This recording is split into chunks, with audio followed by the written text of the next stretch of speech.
देव साहब और गीता जी, गीता बाली, आई rate her as one of the finest actress we have ever produced.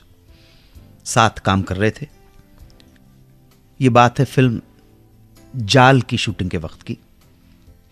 जाल film का direction Guru Dutt साहब कर रहे थे और फिल्म की शूटिंग चल रही थी सिंधुगढ़ जिले के एक मालवण के इलाके में. बहुत खूबसूरत जगह है.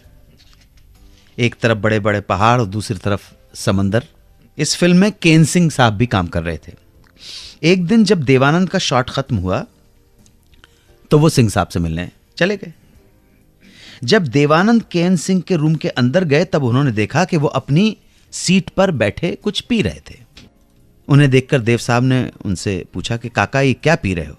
तो केन सिंह साहब ने अपना ग्लास उठाते हुए कहा कि इसे फैनी कहते हैं और एक ग्लास देव साहब के आगे बढ़ा दिया. देव साहब बोले कि काका आपको मालूम है शराब नहीं पीता. केन सिंह साहब ने कहा देव ये शराब नहीं ये अमृत है. एक काम करो ज्यादा मत पियो, बस कुछ बूंदे ही चख लो और फिर देखना शूटिंग करते हुए कितना आनंद आएगा.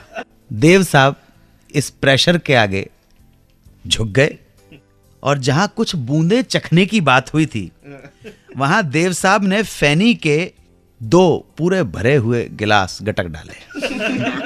फैनी चढ़ गई, हाथ हिलने लगे, सर चक्कर खाने लगा.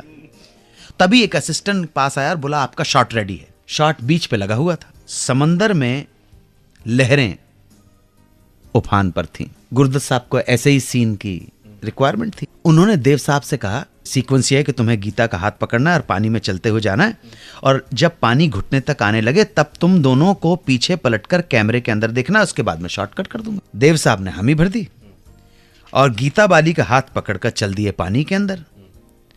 लेकिन फेनी का नशा सर पे था. अब वापस जब कभी आप फिल्म जाल को देखें तो गौर करिएगा कि देवानंद गीता बाली के साथ इस सीन में भाग रहे हैं जबकि गुरदत्त ने उन्हें चलने के लिए कहा था, आराम से चलते हुए जाओ. पर फेनी जब शॉट हो गया तो गुरदत्त चिल्लाए कि बस आ जाओ वापस शॉर्टकट हो गया है. पर देव साहब के ऊपर फेनी इतनी चढ़ी हुई थी और उन्हें उस सुरूर में इतना मजा आ गया था कि उन्होंने गुरदत्त की तरफ ध्यान ही नहीं दिया, डायरेक्टर के कट होने की तरफ ध्यान ही नहीं दिया और मस्ती में समंदर की तरफ बढ़ते ही चले गए. और देखते ही देखते देवानंद और गीता बाली की कमर के ऊपर पानी आ गया. हाई टाइड थी, ध्यान रखिएगा. पीछे से गुरदत्त चिल्ला रहे थे और तभी आ गई एक ऊंची बहुत बड़ी विशाल लहर जिसने देव साहब और गीता बाली को पानी के अंदर गिरा दिया और पूरी तरह से ढक लिया.